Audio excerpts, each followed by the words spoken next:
bonjour à tous, merci de venir assister à cet atelier. Alors, je vais vous présenter les technologies de repricing sous forme de 2 ateliers. Dans ce premier atelier, on va parler des différentes stratégies de repricing quand on regarde un canal comme un comparateur de prix tel que Google Shopping ou quand on regarde une place de marché comme Amazon. On va voir qu'on a des stratégies différentes d'ajustement de prix sur ces différents canaux. Dans un second atelier à 15h30, je vous montrerai ce que apporte un outil de repricing en plus juste de l'ajustement de prix. Donc dans un premier temps, je vous parle de l'ajustement de prix et dans l'atelier prochain, je vous parlerai de tout ce qu'apporte un outil de repricing. Alors juste rapidement sur moi, j'ai un peu plus d'une douzaine d'années d'expérience dans le e-commerce, que ce soit en tant que vendeur ou en tant que conseil dans le développement d'outils informatiques pour les e-commerçants. Et je suis actuellement chef de produit dans la société Boost My Shop. Boost My Shop, c'est un éditeur d'outils back-end. On fait que du back-end, que des outils de gestion. On fait absolument pas de front, et uniquement pour des e-commerçants. On a une ligne de produits dédiée à la veille concurrentielle, au pricing et au repricing. Cette enseigne, c'est Pricing Lab. On a un stand dédié à cette enseigne sur le salon. Et dans cet atelier, je vais vous parler plus particulièrement d'un outil qui est Smart Price. C'est un outil de repricing complètement intégré dans votre PrestaShop sous forme d'un module, bien sûr, que vous allez retrouver sur la plateforme Add-on. Je vous invite à consulter notre site Boost My Shop si vous voulez avoir toutes les activités qu'on fait, du backup principalement. Donc dans cet atelier, on va observer quelle stratégie de repricing on va faire quand on regarde Amazon ou quand on regarde Google Shopping. Donc dans un premier temps, on va regarder les différences qu'on a sur les fiches produits entre une fiche produit d'Amazon et une fiche produit de Google, et on va en déduire les stratégies de repricing par rapport aux informations affichées sur cette fiche produit. Ensuite, on va voir, en fonction de ces infos, comment définir sa stratégie de pricing. En gros, comment on va définir sa cible d'ajustement. Et enfin, on verra comment on va mettre à jour ces informations, ces prix, comment on va les mettre à jour dans PrestaShop et sur ces canaux. Alors, tout d'abord, les fiches produits. Produits d'Amazon et de Google Shopping, on va voir l'importance du code EAN. C'est une petite aparté, mais dans PrestaShop, vous avez un champ EAN. Il faut vraiment s'en servir. C'est une donnée qui est de plus en plus utilisée, et vous allez gagner du temps par la suite. Donc, renseignez vos codes EAN dès que vous pouvez. Ça va vous faciliter l'accès aux gestionnaires de flux. Les gestionnaires de flux, ce sont les outils ou les modules qui vont pouvoir diffuser votre catalogue sur différents comparateurs de prix ou places de marché, de manière à donner de la visibilité à vos produits. Pareil, les gestionnaires de flux utilisent le code EAN pour associer vos produits. Vous pouvez associer de façon manuelle vos offres sur Amazon, mais si vous avez vos codes EAN, ça ira beaucoup plus vite. Vous allez avoir une association automatique de vos fiches. Vous avez besoin également des codes EAN pour Google Shopping. Si vous voulez vous afficher sur les fiches produits de Google Shopping, vous avez absolument besoin des codes EAN. C'est une donnée qui est requise depuis à peu près 2 ans. Sans code EAN, on ne s'affiche pas sur les fiches produits de Google Shopping. Smart Price, l'outil de repricing que je vous présente ici, c'est pareil. Il va exploiter les codes EAN qui sont dans votre PrestaShop pour associer vos fiches produits, que ce soit sur Amazon ou Google Shopping. Il y a toujours une possibilité de faire de l'association manuelle. Mais si vous rentrez vos codes EAN, vous allez pouvoir visionner aussi et faire du repricing, en tout cas consulter la concurrence sur les produits que vous ne diffusez pas. Vous n'êtes pas obligé de diffuser sur Amazon ou Google Shopping pour qu'on puisse récupérer la concurrence et les informations. Et bien sûr, tout ça, ça va encore une fois vous éviter des associations manuelles. On peut en faire également sur Smart Price, mais vous allez perdre du temps dans cette association. Donc un conseil, dès que vous pouvez, rentrez vos codes EAN. C'est vraiment très important et ça devient de plus en plus, surtout pour gagner du temps. On va maintenant s'attarder un petit peu sur les fiches produits, les fiches produits d'Amazon et les fiches produits de Google Shopping.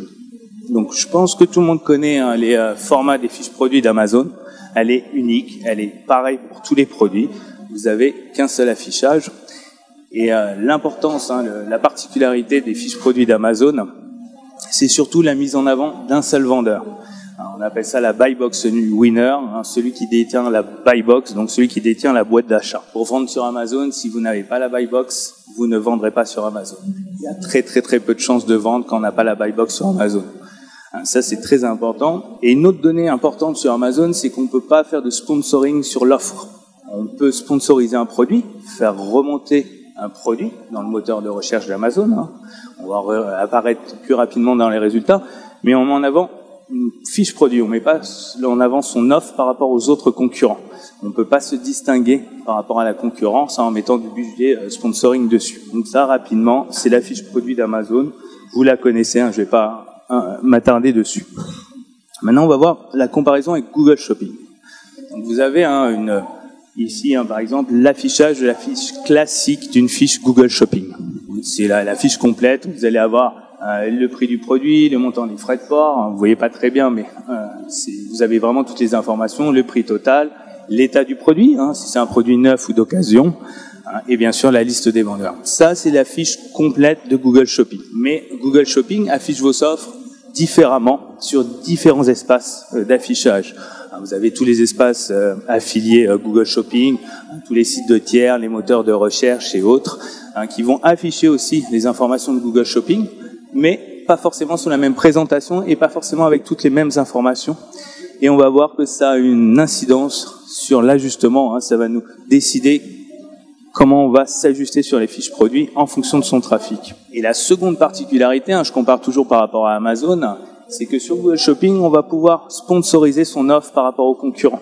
Contrairement à Amazon, on ne peut pas. Ici, on va pouvoir le faire, tout simplement parce que l'ordre d'affichage par défaut, que vous avez sur une fiche produit ou dans les différents espaces publicitaires de Google, dépend de votre budget AdWords.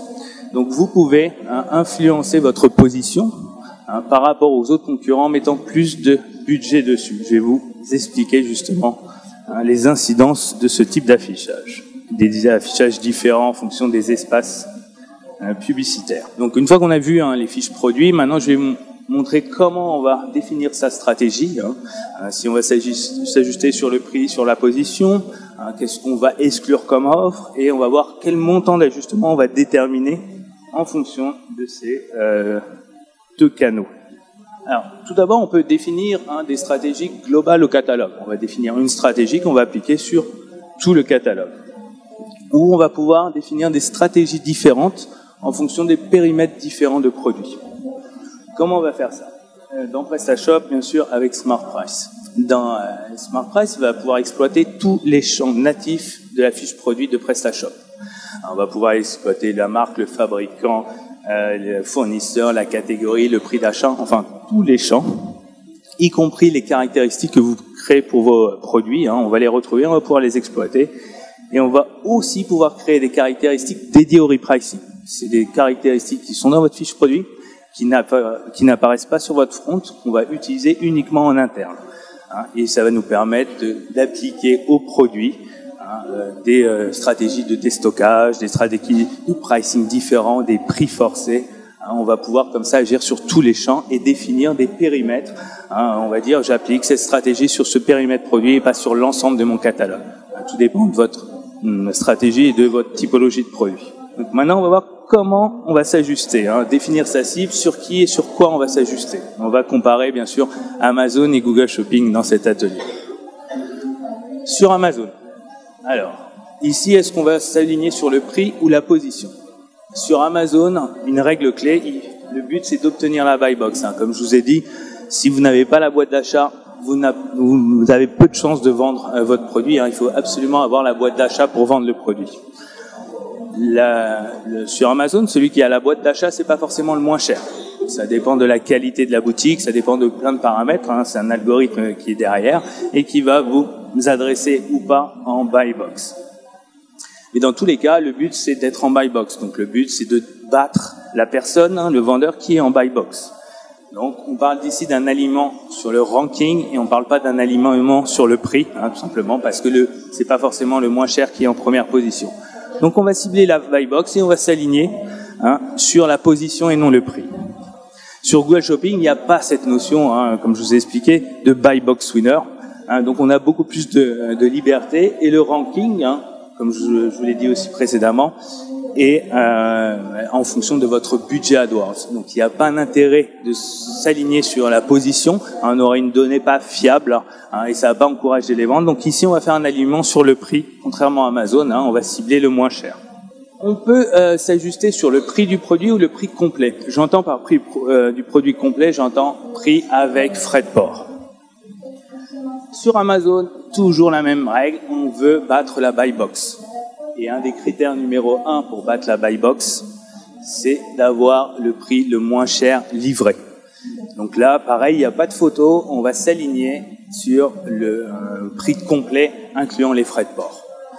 Si on veut obtenir la buy box, il faut absolument s'aligner sur le prix du produit vendu, frais de port inclus. Sur Google Shopping, il n'y a pas cette notion de buy box, et du coup, on va pouvoir faire des stratégies différentes en fonction de votre typologie de produit. Vous avez des produits qui se vendent en quantité. Prenons un exemple d'une personne qui vendrait du matériel électrique ou des prises.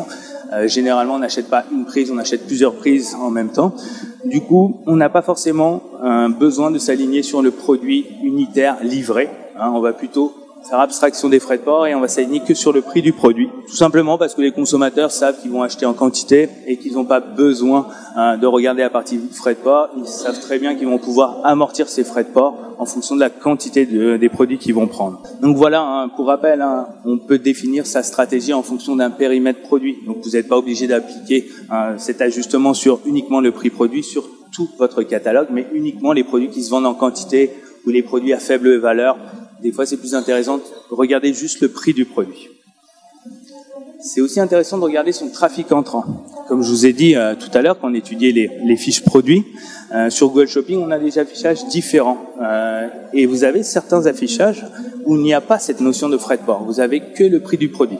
Vous avez même des espaces où il n'y a même pas l'état. On ne sait pas si c'est un produit neuf ou d'occasion. On va avoir juste le prix du produit. Et donc, c'est intéressant d'analyser son trafic entrant de Google. D'où provient mon trafic entrant de Google? Est-ce que ça vient de la fiche complète de Google Shopping ou est-ce que ça vient d'espaces publicitaires du moteur de recherche ou de sites de tiers? Et en fonction de ce trafic entrant, on va voir qu'est-ce qui est affiché sur cet espace publicitaire. S'il n'y a pas les frais de port, autant s'aligner que sur le prix du produit et pas le prix complet. Donc, sous Google Shopping, ça va dépendre de votre trafic entrant et ça va dépendre de votre typologie de produit. Et là, on va définir si on s'aligne sur le prix ou le prix complet. Une fois qu'on a décidé sur quoi s'aligner, on va voir est-ce qu'il y en a des vendeurs à exclure. Amazon, c'est toujours aussi simple. Notre but, c'est un peu imposé par Amazon en fait, c'est d'obtenir la buy box. Donc, on n'a pas nécessité d'exclure quelqu'un. Si on exclut la personne qui est en buy box, on risque pas d'avoir la buy box, et du coup on risque pas de vendre. Donc on n'a pas une nécessité d'exclure des vendeurs. On s'aligne sur la buy box. On va bien sûr exclure les offres d'occasion et reconditionner si on vend que des produits neufs, bien sûr. Si vous vendez des produits d'occasion, on va pouvoir faire aussi des règles spécifiques et s'aligner uniquement sur les offres d'occasion reconditionnées d'Amazon. C'est aussi une possibilité. Mais quoi qu'il en soit, il n'y a pas vraiment une réelle raison de exclure des produits, des vendeurs sur Amazon. On va viser la buy box. On va voir qu'on peut faire des ajustements différents en fonction du détenteur de la buy box, mais on n'a pas besoin de l'exclure complètement. Sur Google Shopping, ça va être différent. Là, on a plutôt un intérêt de faire une analyse de sa concurrence. Vous allez avoir tous les revendeurs qui remontent et vous allez voir quelles sont les typologies de vendeurs. Vous allez pouvoir éventuellement décider d'exclure tout ce qui est déstockeur et discounter. Effectivement, vous voulez pas apparaître en tant que discounter ou déstockeur, vous voulez pas que votre marge s'effondre sur un produit quand quelqu'un déstocke. On va exclure tous les vendeurs qui sont une typologie de discounter ou de déstockeur. Vous n'avez pas forcément un intérêt de vous aligner sur ces gens-là. Sur Google Shopping, vous l'avez peut-être remarqué, mais vous avez aussi beaucoup d'offres d'eBay qui remontent. Beaucoup même. Et vous avez aussi peut-être une stratégie où vous ne souhaitez pas vous aligner sur les vendeurs d'eBay. Et à ce moment-là, on va aussi exclure tous les vendeurs de eBay. Y compris, on va également exclure les offres d'occasion, puisque les offres d'occasion peuvent aussi apparaître sur Google Shopping. Donc pareil, si vous avez au contraire des produits d'occasion, là on va justement exclure les produits neufs et s'ajuster que sur les produits d'occasion ou sur les deux d'ailleurs. Donc on voit bien que En fonction d'Amazon ou Google Shopping, on va avoir des stratégies soit imposées par Amazon généralement, ou soit en fonction de votre stratégie, de la typologie de vos produits ou de votre site, on va faire des ajustements différents sur Google Shopping. On va voir quel montant d'ajustement on va fixer sur les places sur ces deux canaux, de combien on va s'ajuster sur la concurrence. Généralement, on s'ajuste un petit peu en dessous de la concurrence pour devenir le moins cher, mais on va voir de combien on va s'ajuster. Sur Amazon, vous savez bien, il y a une énorme guerre de prix et surtout, c'est très très rapide. Je vous ai mis ici, Smart Price, notre outil de repricing, est capable de repricer en 3 minutes. Donc vous comprenez bien que si vous faites des gros ajustements de prix, vous allez avoir vos prix qui vont dégringoler très très rapidement. Si vous faites un ajustement de 1 euro, contrairement à un ajustement de 1 centime, vous allez descendre 100 fois plus vite. Donc c'est vraiment un impact important et surtout ça va vous permettre, si vous faites un faible niveau d'ajustement, de toujours d'avoir une marge plus importante. Si vous ajustez juste en dessous du concurrent et que vous avez la première position, vous allez vendre votre produit avec un peu plus de marge que si vous aviez fait un ajustement plus important. Donc moi je vous conseille sur Amazon, ne faites pas des gros ajustements de prix. Par contre, comme je vous ai dit tout à l'heure, on ne fait pas d'exclusion d'offres, mais on va pouvoir avoir des stratégies d'ajustement avec des montants différents en fonction de la typologie du vendeur. Si celui qui est en buy box, c'est Amazon directement. Si vous alignez 1 centime en dessous de Amazon, vous pouvez toujours essayer, vous ne serez jamais en buy box. Pareil, si l'offre en face de vous est une offre en prime, on va peut-être décider d'avoir un ajustement un peu plus important de manière à obtenir cette buy box. Ou au contraire, si vous, votre offre est en prime, on va peut-être réduire l'ajustement parce qu'on sait que comme on est en prime, on a plus de chances d'être en première position. Donc pareil, faites bien attention à vos ajustements, ça peut vous impacter votre marge de façon très importante. Sur Google Shopping, il y a aussi une guerre de prix, on est sur Internet, donc il y a forcément la guerre des prix, mais la guerre des prix est beaucoup moins rapide. Il y a très très très peu d'outils qui peuvent faire du repricing sur Google Shopping. Donc on n'est pas sur la même bataille quand on regarde Amazon.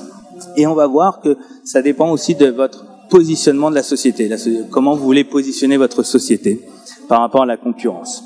Prenez un exemple, vous êtes une société nouvelle, vous avez besoin absolument d'attirer du trafic sur votre site et vous voulez promouvoir un petit peu votre site par le prix.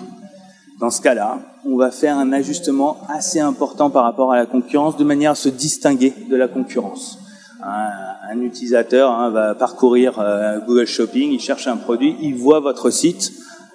Bon, il vous connaît pas, mais par contre, il voit qu'il y a un écart de prix qui est important, et ça l'encourager à aller sur votre site et du coup générer des ventes et du trafic. Au contraire, vous voulez pas passer pour un discounter, vous voulez gérer votre notoriété, et dans ce cas-là, on va pas faire un ajustement important, on va s'ajuster juste en dessous, voire au même prix que le moins cher et éventuellement au-dessus du moins cher. Ça peut répondre à des stratégies aussi où vous avez une grosse surveillance des prix de vente et vous voulez pas apparaître comme le moins cher. Vous pouvez vous ajuster juste au même prix que le moins cher ou juste au-dessus, de manière à pas avoir un prix décorrélé du moins cher, mais de pas apparaître comme un casseur de prix ou un discounter. Donc aussi en fonction de votre notoriété, le choix va être différent. On va faire des ajustements plus ou moins importants, que ce soit en valeur, que ce soit en pourcentage.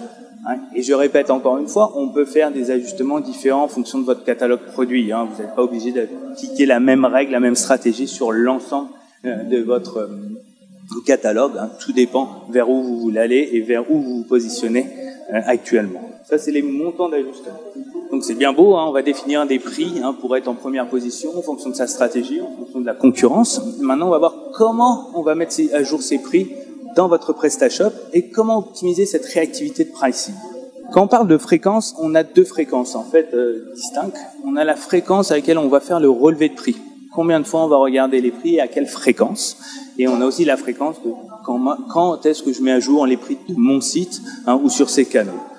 Pour la première partie, sur le relevé de prix, Smart Price, il est capable de relever 1 fois par jour jusqu'à 144 fois par jour.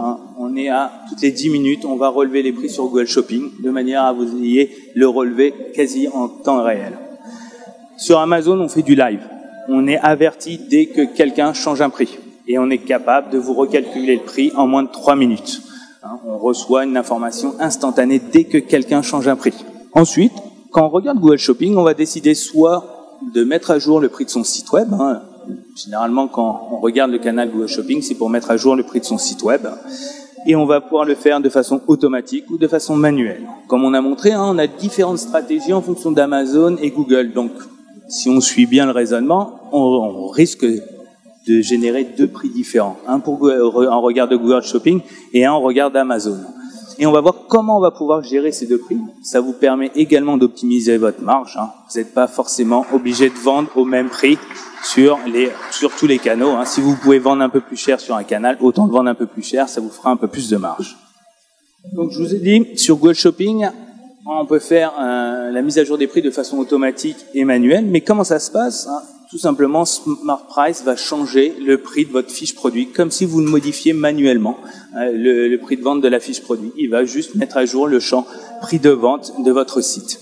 Soit le champ prix de vente, ou soit, si vous préférez, on peut également utiliser un prix remisé, pourcentage de réduction en fonction du prix normal, et via la fonction prix spécifique que vous avez dans votre PrestaShop, on va utiliser la même chose, comme si vous faisiez manuellement la mise à jour de vos prix. Il n'y a pas de surcouche, c'est comme si on faisait manuellement. Donc on va regarder la concurrence, on va mettre à jour manuellement ou automatiquement le prix de votre fiche produit.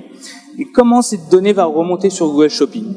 Généralement, vous envoyez un flux par jour via un gestionnaire de flux ou via un module. Vous envoyez une fois par jour votre flux à Google Shopping avec votre liste de produits et les prix de vente. Vous pouvez aussi utiliser les microdata, c'est pour ça que je l'ai noté ici, mais il y a très peu de personnes qui utilisent. Généralement, on utilise un flux par jour. Par contre, vous avez une option qui est à peu près disponible depuis 1 an sur votre compte Google Merchant Center. Je vous invite fortement à l'activer, cette option. C'est la mise à jour des prix automatiques et des stocks automatiques. Vous pouvez faire les deux. Donc, ce qui nous intéresse ici, c'est la mise à jour des prix. Vous n'avez rien besoin de faire côté PrestaShop. Aucun développement, aucune modification. Vous avez juste à activer cette option sur votre compte Google Merchant Center. Et dès que Google va détecter un changement de prix sur votre site, il va mettre à jour votre offre sur Google Shopping. Donc c'est important d'activer cette option. Si elle n'est pas activée par défaut, allez voir rapidement et activez cette option. Que vous fassiez du repricing ou pas. Si vous faites pas, juste pour info, si vous n'activez pas cette option et que vous changez votre prix en cours de journée, Google va détecter un changement de prix et il va tout simplement enlever votre offre de Google Shopping, donc vous n'apparaîtrez plus sur cette offre sur Google Shopping. Donc que vous fassiez du repricing ou pas, il est important d'activer cette option. C'est pas imposé par Google Shopping, mais moi je vous le conseille fortement. Ça évitera de disparaître et de payer pour rien sur Google Shopping. Pour Amazon, on peut bien évidemment regarder la concurrence d'Amazon et mettre à jour le prix de son site web. On regarde les concurrents et on met à jour son site web. Mais on n'a pas forcément un intérêt de le faire. Et si on gère plusieurs canaux, on va créer un prix optimisé pour Amazon et un prix optimisé pour son site web en fonction des stratégies de la concurrence sur chaque canal. Donc on peut aussi, si on veut gérer un prix différent sur son site que sur Amazon, on va sauvegarder ce prix dans une caractéristique de la fiche produit. Je vous rappelle, on a des caractéristiques qui ne s'affichent pas sur votre front. Vous créez cette caractéristique, elle sera visible dans votre back-office, mais elle ne sera pas visible sur le front, uniquement en back-office. Et on va stocker donc cette information, le prix optimisé, dans une caractéristique de la fiche produit. Et ensuite, on va configurer soit le module, soit le gestionnaire de flux que vous utilisez.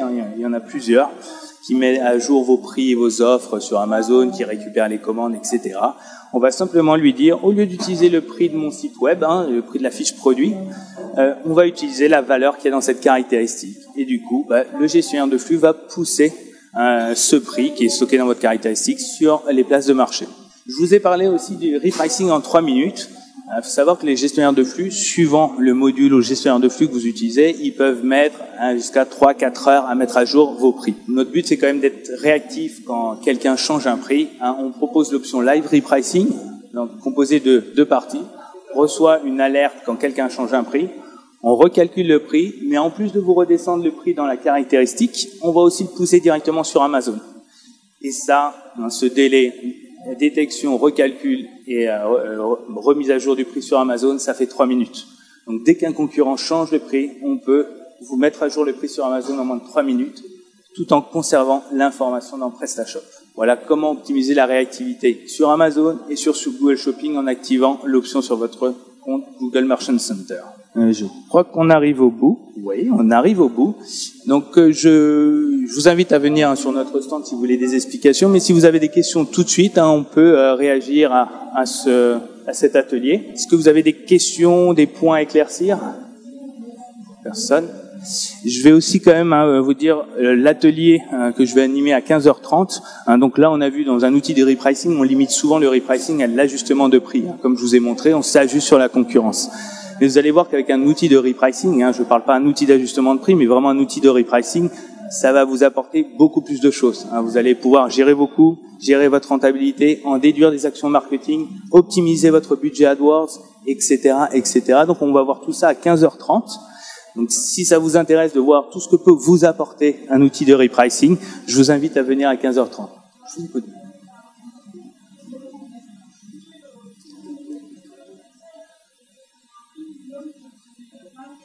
Oui, bien sûr. Là j'ai vraiment, je parle vraiment ici dans cet atelier de comment on s'ajuste sur la concurrence. On m'avait dit 30 minutes, donc j'ai pas voulu dépasser les 30 minutes. Mais oui, le but d'un outil de repricing, c'est pas juste de l'ajustement. Et je vous montre justement tout ça dans l'atelier de 15h. Je vais vous montrer que c'est un outil qui va permettre de gérer votre rentabilité, gérer tous vos coûts, gérer votre rentabilité, gérer votre marge minimum. Pour répondre à votre question, vous allez effectivement pouvoir gérer tout ça. C'est pas juste un outil d'ajustement de prix. On va beaucoup plus loin avec un outil de repricing. Est-ce que quelqu'un aurait une autre question, un point à approfondir? Non, du tout. Écoutez, je vous remercie. C'est fini pour cet atelier, mais n'hésitez pas à venir nous voir si vous avez besoin d'explications. On est sur le stand P22, là, juste au centre. Et revenir à 15h30 si vous souhaitez des informations sur le repricing plus en détail. Merci à tous.